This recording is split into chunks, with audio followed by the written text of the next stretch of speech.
Hey guys, it's me, Orangienblue, and there's something I have to say. The Legend of Zelda series is one I've always been fascinated with. With its extensive game history, confusing lore, and funny little character designs, it's something that's always intrigued me.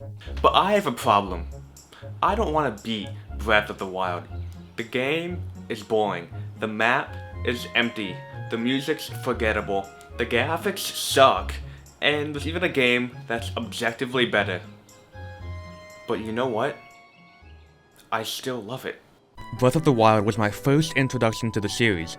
Now 8 years later, it's become one of my favorite games of all time. But in all that time, I still haven't beaten it. And well, I don't want to. Me and the Zelda series go way back.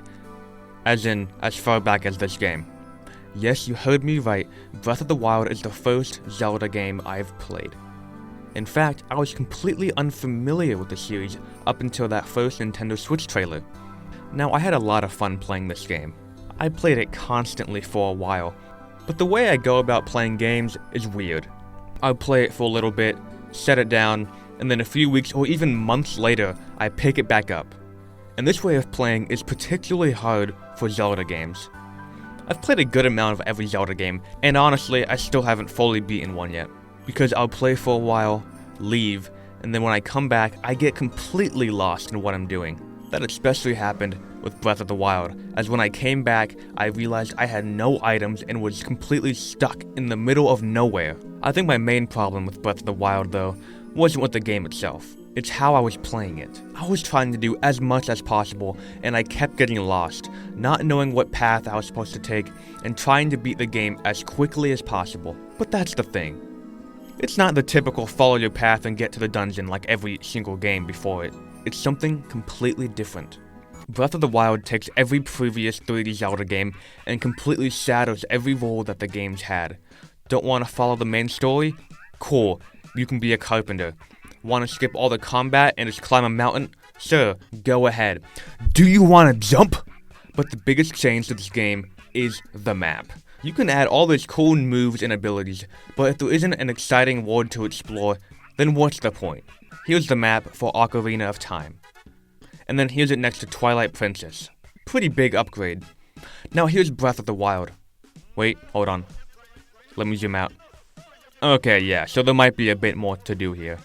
While Breath of the Wild may feel fresh in the 3D form, it actually takes a lot of inspiration from the first Zelda game. Game director Shigeru Miyamoto wanted to make a game that reminded him of his childhood, of when he would go out and explore rivers, caves, and forests. And while not being the first open-world adventure game, it definitely pioneered the gaming genre by not looking like this. Seriously, does that even count? However, as time went on and sequels became inevitable, the game started becoming more and more complex. More innovative, more detailed, oftentimes having a more linear aspect to them. While the player had the freedom to go pretty much anywhere they wanted, the story and the gameplay progression was still very linear. There was a set goal of what you were supposed to do. The first game was heavily reliant on the use of the game's manual and map to be used in the game.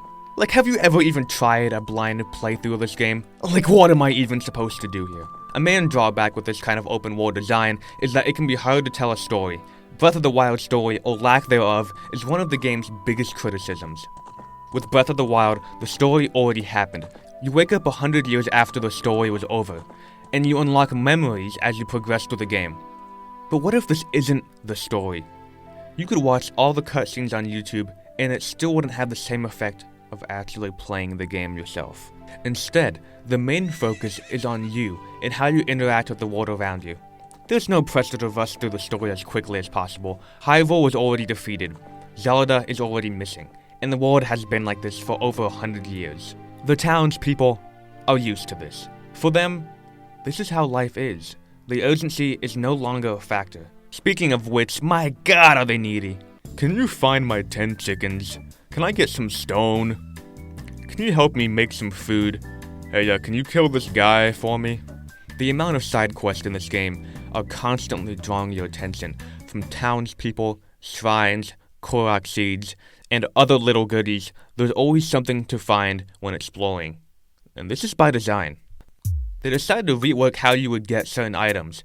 So now weapons break, you can't easily get hearts, you have to get them by getting food. And this small aspect makes people want to go out in the forest to hunt for animals and get stuff like mushrooms to help regain their health. So now everyone might prioritize something over than someone else. Maybe you want to go off to find enemy camps to get the best items. Or you might want to max out your health so you spend all your time hunting in the forest for food. Or you might want to get as many rupees as possible to get the best armor, so you go to a mountain to mine. Hell, you could even just skip all of that and go to the final boss. And now you'll die instantly, but it's still possible. Now when Nintendo tested the game again, everyone had their own path and experiences, while still getting the main objectives done. This makes you go off and find your own path that you may not otherwise have seen. The map is so vast, it immerses you in the world and the game itself. It feels lived in, and often, just like the real world, it has a lot of boring patches of land with not much going on. But with this, it encourages you to appreciate what there is and find the beauty in small things. Breath of the Wild is currently the best-selling game in the series, and might be a reflection of how our interactions with video games has changed as a whole. While the game can be played in any style you want, this is the most passive game in the series. You spend a lot of time just interacting with the environment and taking it all in. And the music reflects that. Every Zelda game has a dozen iconic songs, mostly with these big, bombastic overworld themes, but with Breath of the Wild, lacks that. Instead, we have these soft piano keys that go in and out while playing, and it may even go unnoticed. In fact, the game's soundtrack less resembles a Zelda game, but more games like Minecraft or Animal Crossing. And while looking at the game's main composer, this makes a lot of sense. If you're familiar with old Japanese game developers, you might have heard of Koji Kondo. He's been the main composer for both Zelda and the Mario series from the beginning, and has composed the music for every main entry. But what if I told you he had little to do with the soundtrack of this game? The game's main composer Manaka Kataoka is the one who went in and reworked what a Zelda game could sound like. She previously worked on Animal Crossing City Folk and New Leaf, and took a slower and more mellow approach to the game's overall sound. Games like Animal Crossing have seen a really big increase in players recently.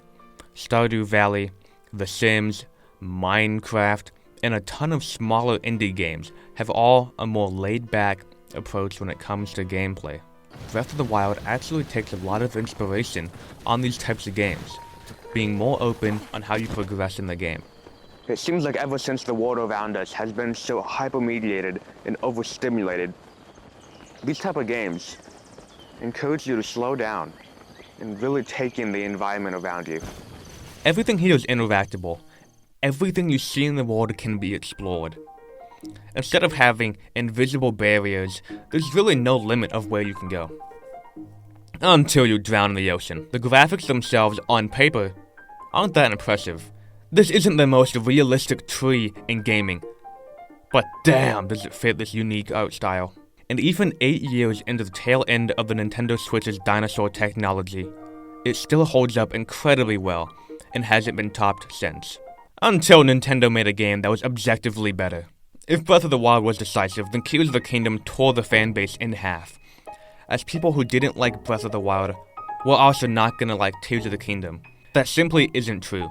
The game sold insanely well, scored incredibly high, and is a lot of people's favorite Zelda game. Many people also claim how Tears of the Kingdom is everything Breath of the Wild wishes it was, and how it completely replaces Breath of the Wild in some aspects. And I won't deny, I might have thought this at first, as I ended up doubling my playtime in Tears of the Kingdom. But it wasn't until I was a decent way into Tears of the Kingdom, I decided it would be a good idea to play through Breath of the Wild first. I thought this was going to be a struggle, as I had just become reliant on the tools like Ultra Hand, Fuse, and Ascend from Tears of the Kingdom, so I thought playing a more restrictive game might have been a struggle for me. But actually, it made me appreciate the game even more. While Tears of the Kingdom may objectively have more content and be the better game, it doesn't fully replace Breath of the Wild. Even though it reuses the same map and is built off the same engine, the gameplay is vastly different, focusing more on the engineering and transportation part of the game. The Zonite devices and abilities are really cool and makes it so you can build whatever you want, completely bypassing the land. Like, did I really need to build this? No, but I did it anyway because it was fun. But with this faster transportation and the addition of the depths and sky map, it makes the main map feel less exciting. Traveling around the world feels more secondary in Tears of the Kingdom compared to Breath of the Wild. But with Breath of the Wild, it feels like you're able to take in more and appreciate the design that went into it. See that big mountain? Well, you actually have to climb all the way to the top and not just morph through it. Doing this, you may be able to find things you may have missed, like this singular mushroom. Oh my god, that was so worth the extra 8-minute climb. Tears of the Kingdom also has a faster way of getting to new parts of the map. Just go up to the Sky Island and jump down, and then glide to a new region, completely skipping all of the map. Now, this isn't necessarily bad. In fact, it's quite fun. But it definitely has a different vibe and way of playing compared to its predecessor. I especially felt this when just exploring new regions and having to make the long journey of walking all the way up there. Finding new hidden secrets I would have missed. And honestly, just enjoying the immersion the game offered. While playing Tears of the Kingdom, it feels more like I'm encouraged to skip these parts of the games. Why run all the way to a new region when I can just get on a sky island and glide all the way over there?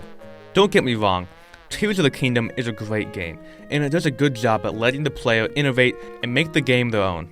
But also, I didn't mention the best parts of the game. For me, it's the side quest. My favorite ones are the ones where there's a guy holding a sign, and you have to get it to stand up. Yeah, I'm kind of lame. Or when there's a lost Korok with a backpack, and you have to bring him halfway across the map to his friend. It's just not the greatest thing in gaming.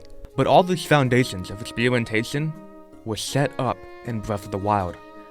And if you wanted a more laid-back, at your own pace, relaxing experience, Breath of the Wild might be a better game for that. And sometimes, you just need a time to sit down and relax, and not stress about trying to get through it as fast as possible, and just take in the design of the game. So, will I ever beat Breath of the Wild? Yeah, probably. At some point in my lifetime, I will beat the main story of Breath of the Wild. But it won't be to defeat Ganon, to get all the cutscenes, to rush through it as quickly as possible, or to beat it before the new game comes out. I won't beat the game until I play it for the last time. Because the game isn't about defeating Ganon, or saving Zelda, or any of that stuff. It's about your journey you make in the game. Or I could have speedrun it and beat it in like 20 minutes. Yeah, that's possible.